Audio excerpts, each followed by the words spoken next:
Bienvenidos a Deporte Disruptivo. Hola familia, bienvenidos a Deporte Disruptivo, bienvenidos a un capítulo más. Hoy es un día especial, ¿vale? Este es el 10º capítulo que subimos, ¿vale? Aunque no ponga 10 en el capítulo, es el 10 en orden. Y estoy contento porque, bueno, cuando empecé, de la gente que estuve viendo que lo hacía, muchos daban un consejo y era que preparara siempre 5 primeros podcasts, 5 primeros episodios, porque había como una estadística que era que no más del 20% de los podcasts progresan más de 5 capítulos. Entonces, si ya tienes 5 capítulos hechos, pues quiere decir bueno, que al menos ya estás por encima de la media. Y estoy feliz porque, joder, ya son 10, no me he dado ni cuenta, y la verdad es que estoy súper feliz de toda la repercusión que está teniendo, que al final no es que nos escuchen millones de oyentes, pero los que estéis ahí, pues mola mucho recibir vuestro feedback y mola mucho poder ver que esto puede llegar a gente y puede ayudar a bastantes personas. Y nada, dicho esto, hoy quiero hablaros de Velocity Based Training, el VBT, ¿vale? Esto es algo que cuando yo empecé también lo veía como, ¡buah! Tiene que ser súper complejo, eso es eso que se mide con un encoder, es algo que se hace también con una tablet, está en el gimnasio, que lleva como que lo mides con el encoder y lleva esa cuerdecita que no sé ni qué hace, y tiene que ser algo súper complejo. Y nada más lejos de la realidad, eso no es tan complejo. Y hoy quiero desglosarlo un poquito y enseñaros que es más simple de lo que parece. El Velocity Based Training, al final, aunque parezca una cosa súper compleja, no es más que un método de prescripción. Esto, luego no os preocupéis si alguien se pierde, intentaré hacerlo lo más técnico posible, ¿vale? Este tiene que ser un vídeo para un podcast, depende de si estáis en YouTube o en Spotify, Apple o lo que sea, tiene que ser un podcast para que lo pueda entender todo el mundo, ¿vale? Ese va a ser mi objetivo de hoy, por lo tanto voy a intentar hacerlo lo más simple posible. Dicho esto, al final no es más que un método de prescripción, ¿vale? Un método de prescripción es, yo por ejemplo, quiero que mi atleta trabaje yo qué sé, por ejemplo, quiero que haga 3 series de 5 repeticiones al 80%. Pues esto sería un método de prescripción del RM. Yo le digo cuánto porcentaje de RM tiene que trabajar, ¿vale? Bien, esto sería uno. Otro sería la escala de esfuerzo percibido. Percibido no subjetivo también. Este sería, por ejemplo, RPE o RIR. RPE sería del 1 al 10, quiero que levantes te suponga de esfuerzo un 8, por ejemplo. ¿Vale? Y el RIR sería cuántas repeticiones te caben en recámara. Si estos términos no los tienes muy por la mano, no pasa nada, no son muy importantes, pero es para que veas simplemente que solo es un método de prescripción, no es ni un método de entrenamiento, no es tecnología, bueno, tecnología de la NASA sí que es, ya vimos que Crono ya nos hizo unos adelantos de que trabajaron con un encoder para la NASA, pero no es algo muy complejo, de verdad. Dicho esto, nosotros cuando levantamos un peso, si habéis levantado pesado alguna vez, habréis visto que cuanto más peso llevamos en la barra, más lento levantamos. Esto es importante, suponiendo que levantamos lo más rápido que podamos. ¿Vale? Yo cojo la barra, la levanto lo más rápido que pueda. Si llevo la barra vacía, sube rápido. Si llevo la barra con 200 kilos, que estaría muy fuerte, aparte de eso, tardaría más en subirla, ¿vale? La barra subiría más lento. ¿Esto qué quiere decir? Pues que mi 1RM tiene una velocidad concreta. Por ejemplo, yo sé que el RM me lo invento, de press de banca a lo mejor son 0,26 metros por segundo, ¿vale? Una velocidad bastante baja. ¿Por qué? Porque el RM es súper lenta. Si habéis visto alguna vez un RM real, la persona sube lentísima, ¿vale? ¿Qué ocurre con esto? Tu RM puede variar cada día. Si tú, por ejemplo, has discutido con tu pareja, has dormido mal, no has comido bien, te encuentras regulín o simplemente no has adaptado bien, tu RM hoy puede ser 100 kilos, mañana pueden ser 120 y mañana puede ser 110. Entonces, si yo le digo a mi atleta, tienes que hacer 3x5 con ese 80%. Su 80% hoy son 80 y mañana son 85 o son 70. ¿Esto qué pasa con esto? Pues que puede ser que esté sobreentrenando al atleta o puede ser que no esté entrenando al máximo potencial que podría dar, ¿vale? ¿Qué nos beneficia? Pues que tu velocidad de RM siempre es la misma. Para tu 1RM la velocidad sigue siendo 0,26, sean 120 o sean 80 kilos. La velocidad no cambia, la velocidad está como establecida. Entonces, ¿qué puedo hacer con esto? Pues puedo evaluar el RM de forma diaria. ¿Qué nos encontramos? Para prescribir el RM, yo le tengo que decir a mi atleta que tiene que conocer su RM, ¿vale? ¿Qué ocurre? Si cada día cambia, en un mundo hipotético y en un mundo poco práctico, le tendría que decir que cada día buscase un RM. Esto tiene unos problemas, y es que no todos los días se puede buscar RM porque llevamos el cuerpo al límite. Por lo tanto, nos encontramos con ese primer problema, ¿vale? Hay otra cosa que sí que funciona también, que es, hay según qué tablas que tú puedes hacer. Por ejemplo, si he hecho con 60 kilos 8 repeticiones, pues sé que mi RM estará en torno a los 89 kilos, ¿vale? Eso me lo dice la tabla, es por porcentajes. ¿Qué ocurre? Que estás llegando al fallo muscular. No es inteligente buscar o llegar al fallo todos los días. Además de que tendrías que hacerlo con todos los ejercicios. Si imagínate que tienes un día press de banca, un día sentadilla y un día deadlift, lo cual sería un día completito, tendrías que buscarlo con los tres. O sea, el estrés para el cuerpo sería brutal. Entonces, no es lo ideal.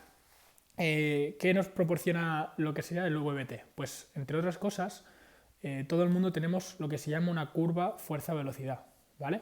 Un perfil fuerza-velocidad, mejor dicho.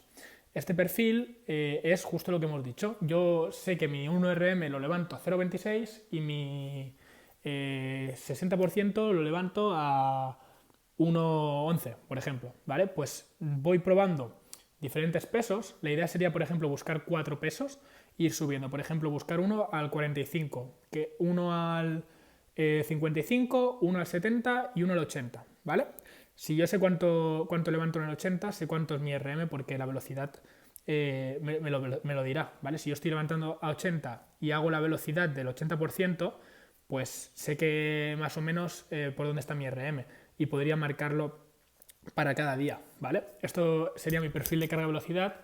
Tanto las personas como los ejercicios, ese perfil fuerza-velocidad son distintos, ¿vale? No es lo mismo la velocidad que se hace en el press de banca que la velocidad que se hace en la sentadilla.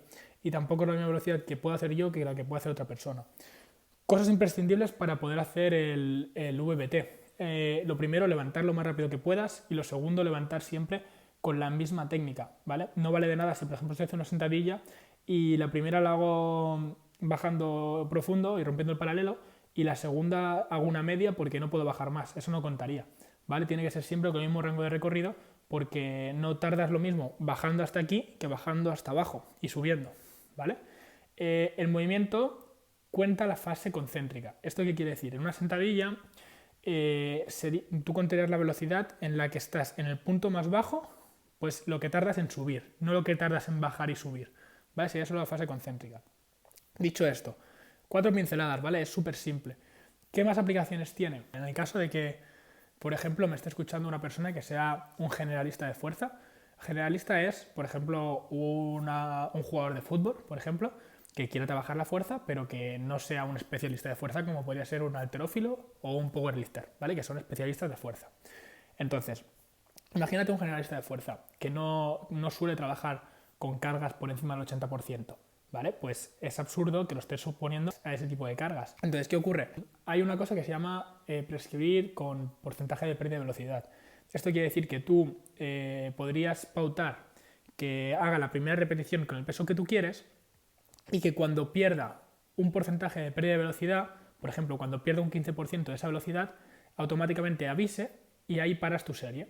¿Qué permite eso? Pues que no llegues ni al fallo, ni tampoco te fatigues en exceso, ¿vale? La fatiga está correlacionada con el porcentaje de pérdida de velocidad. Entonces, si yo pierdo, por ejemplo, un 10%, pues lo puedo transferir a que eso es la fatiga que he generado. Entonces, para 2 personas no es la misma fatiga hacer 20 repeticiones. A mí me puede fatigar mucho más hacer 20 repeticiones que a mi compañero Lucas. Esto nos sirve para que cuando empieza a perder velocidad, no fatigar en exceso al atleta y poder trabajar de forma más eficiente. Eso es una de las cosas que nos da el VBT y que es importante, es una herramienta más. Entonces, como herramientas más importantes del VBT, las que creo que tendréis que conocer y recopilo un poco, es buscar el porcentaje de 1RM, que puedes buscarlo cada día. Incluso puedes buscarlo, hago un paréntesis, puedes buscarlo simplemente con una repetición. Imaginaos que hago al 80% una repetición, ¿vale? Y me dice, yo hago bench press y estoy calentando. y hago una repetición al 80%. Con ese 80%, la aplicación que lleve o el software que lleve el encoder o lo que tenga, me va a decir que lo levanto, imaginaos no me sé exactamente las velocidades de cada movimiento, ¿vale? Pero imaginaos que el 80% está en un 0,40, ¿vale? Pues si yo sé que he levantado 80 kilos a 0,40, sé que estaré por el 80% más o menos, ¿vale? Por lo tanto, si por ejemplo quiero trabajar al 70%, me bajaré el peso a 70 kilos, ¿vale? No sé si se me entiende. Si alguien le queda alguna duda, me lo puede preguntar en comentarios o puede ponérnoslo, puede escribirnos por Instagram, ¿vale? markrosa_baja. Y básicamente, con un levantamiento puedo medir con qué porcentaje puedo trabajar ese día sin llegar a la fatiga, simplemente con series de calentamiento. Y no hace falta que llegue al 80%, puedo hacerlo al 70%, ¿vale? No hace falta que llegue tan alto. Entonces, por un lado, buscar o estimar el 1RM y trabajar por velocidad. Y por otro, sería el trabajar con porcentaje de pérdida de velocidad. Esas son las cosas más importantes que creo que se pueden usar en un VBT y creo que son las pinceladas que quería dar para vosotros porque considero que son importantes y considero que no son tan complicadas de entender y creo que va bien que alguien te diga, hostia, esto, hombre, claro que puedes explayarte más y claro que puedes entrar en cosas más técnicas, puedo entrar en estudios científicos y puedo hablaros de 1000 papers, pero al final, si estamos aquí es para poder entender mejor la tecnología, poder hacerla más sencilla y creo que el camino que tiene que seguir al menos este sitio, Deporte Disruptivo, tiene que ser ese. Vale, entonces, ¿qué herramientas tenemos para medir la velocidad de movimiento? En primer lugar, tenemos lo más básico, lo que la mayoría de gente usa, son encoders. Un encoder es una caja que lo que lleva es como una rueda y enganchada a una cuerda, ¿vale? Tengo una caja que está en el suelo y esta caja, mediante un hilo, lo engancho a una barra. Yo tiro de la barra, por lo tanto tiro del hilo y por dentro hay un mecanismo que es como una rueda que lo que me mide es cuánto ha pasado esa cuerda por el encoder, ¿vale? Lo digo así de forma muy simple, es una forma un poco chusquera de decirlo, pero es para que se me entienda. Te mide el recorrido de ese hilo y en cuánto tiempo lo ha hecho, ¿vale? Espacio entre tiempo. Y con eso saca la velocidad, ¿vale? Es física. Entonces, te mide la velocidad a la que lo has hecho. Luego, ¿qué más? Tenemos, lo segundo más típico son acelerómetros. Los acelerómetros, la diferencia entre un encoder se llama encoder lineal, y el encoder lineal lo que te hace es que te mide solo en un eje, o sea, te mide de forma recta, ¿vale? Hacia arriba. Un acelerómetro te mide en los tres planos, entonces tiene más datos. Por ejemplo, encoders en el mercado, hay uno del que hablé en Instagram que se llama Burst Sensor y básicamente eso te lo encajas y te lo pones como si fuera una pulsera y tú te mueves. Hay otra que es más conocida que se llama Pushband, que por cierto, si no me equivoco, hace poco lo compró Whoop. Whoop hablamos hace poco en el canal, es una marca súper interesante para medir tu descanso. Os recomiendo el vídeo, os lo dejaré por aquí si estáis en YouTube. Y si no, podéis ir a verlo también en el podcast. Y bueno, ha comprado justo esta marca, supongo que porque quieren llevar la salud a un nivel un poquito más holístico y me parece súper bien. Además, la marca Pushman me gusta, lo estuve probando en la universidad y es bastante intuitiva y además es bastante fácil de usar. Pero bueno, no me enrollo. Los acelerómetros suelen ser un poquito menos precisos. Digo un poquito menos, que son datos que tampoco te van a influenciar mucho en el resultado, pero sí que es un poquito menos preciso que un encoder. ¿Por qué? Porque hay lo que se llama un poquito más de ruido, ¿vale? Piensa que un acelerómetro tiene que medir los tres ejes, ¿vale? Por lo tanto, tiene que medir si sube hacia arriba, si se va hacia un lado o si se va hacia atrás, ¿vale? Entonces, esto lo que hace es que pierda un poquito más de datos, pero ya os digo, el margen de error es muy mínimo y la versatilidad que te da es bastante más amplia. Con una pushband, por ejemplo, puedes medir la velocidad de ejecución de un ringmaster, que bueno, no creo que te sirva de mucha utilidad, pero es curioso. Y a lo mejor para hacer un estudio, para medir si tu atleta, por ejemplo, sube más rápido, sería, por ejemplo, interesante quizás si lo haces de forma estricta, ¿no? Pero bueno, son cosas que nos puede brindar.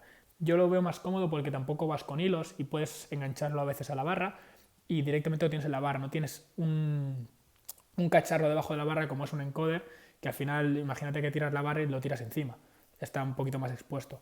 Aún así, las dos herramientas son muy buenas. Hay otra, se llama Trioptic Cam, es una marca de una cámara que lo que te mide es la velocidad de la barra. Es un poquito menos precisa que las anteriores y además es bastante más cara, por lo tanto os lo digo aquí como curiosidad, pero tampoco creo que sea una buena herramienta para comprar. Yo si estuviera mirándome algo de Velocity Based Training me miraría y quisiera una herramienta, ahora os explico otra que hay, me miraría un encoder o una pushband. Aún así, una pushband o un encoder te pueden, pushband me refiero al acelerómetro, te pueden costar en torno a entre 180 y 300 euros, ¿vale? Depende, bueno, un poquito más, 400 euros. Entonces, hay opciones que son un poquito más baratas, son un poco menos precisas, pero también nos pueden servir. Por ejemplo, Powerlift es una aplicación que es de Carlos Balsalobre, que tiene varias aplicaciones que son interesantes, y una de ellas es esta. Y lo que haces es enfocas y grabas el levantamiento. Entonces tú pones el inicio de la fase concéntrica, o sea, de cuando empiezas, imagínate una sentadilla, pues el punto en el que empiezas a subir lo marcas un segundito antes y cuando acaba el movimiento también lo marcas. Eso te mide la velocidad a la que lo has hecho. Eso es importante, antes de hacerlo tienes que medirte para ver el recorrido que ha hecho la barra. O sea, tienes que medir el recorrido. Por ejemplo, mides la fase inicial con 1 metro y dónde acabas la fase final. Pues ese recorrido lo pones en la app y pones el tiempo y pones simplemente el inicio y el final y te mide el tiempo que has hecho de ejecución. Entonces te puedes hacer un perfil de fuerza-velocidad también, puedes hacer un test diario, puedes hacerlo todo igual con encoder. Lo malo es el tema del porcentaje de pérdida de velocidad, que eso no lo puedes hacer porque eso es instantáneo. Piensa que lo de pérdida de velocidad, tú haces una rep, pop, luego vuelves a bajar, haces otra, lo haces más o menos a la misma velocidad, lo vuelves a hacer y cuando empiezas a perder velocidad te avisa y tú eres el que para, pero no estás con el móvil poniéndolo tú, ¿vale? Entonces eso no lo tendrías, pero podrías calcular tu RM diario, que me parece algo más que interesante. Aún así, lo he probado y no se me hace muy intuitiva, ¿vale? Tengo que decir que lo estuve probando y es un poquito complicado, ¿vale? ¿Os lo recomiendo? Sí, yo lo probaría. La aplicación, si no me equivoco, vale unos 10 euros o algo así. Y está bastante bien, está bastante curiosa. Y aunque no sea intuitiva, te puede servir para muchas cosas y puedes sacar utilidad. Hay otra que no la he probado, pero sí que me he enterado de que la acaban de poner. Vitruve. Vitruve es lo que antes era Speed for Lift, que era un encoder. Que por cierto, si no me equivoco, hay estudios de que es el más preciso del mercado. Está unos 300 y algo de euros. Pero empezó como Speed for Lift y ahora se llama Vitruve, ¿vale? Vitruve Fit, creo. Y ahora han sacado la aplicación que es una parecida a Powerlift, pero es gratuita. Entonces no la he visto, no sé cómo funciona, no puedo hablar de ella, pero sí que os recomiendo que le echéis un ojo porque puede ser interesante de cara a testearlo un poquito, ¿vale? Dicho esto, si tenéis cualquier duda nos podéis escribir, podéis ponernos qué tal os ha parecido y sobre todo, bueno, podéis seguirnos en redes sociales, tenéis @marrosa _ en Instagram, podéis vernos en YouTube si no nos estáis viendo ya, hola YouTube también, y nada, estaría encantado de que nos dejaseis feedback. Si estás, por ejemplo, escuchándonos en Apple Podcast, puedes dejarnos las 5 estrellas, puedes ponernos un feedback allí también, o si estás en YouTube puedes dejar tu comentario, suscribirte, que hay mucha gente que nos ve, mucho porcentaje de personas que nos ven no nos sigue todavía, así que estaría bien que nos siguieseis también para estar atentos a lo que va saliendo. Y nada, un abrazo familia, nos vemos en el próximo y que sepáis que estoy súper feliz de poder subir este 10º episodio y que esto sigue para adelante. Un abrazo familia.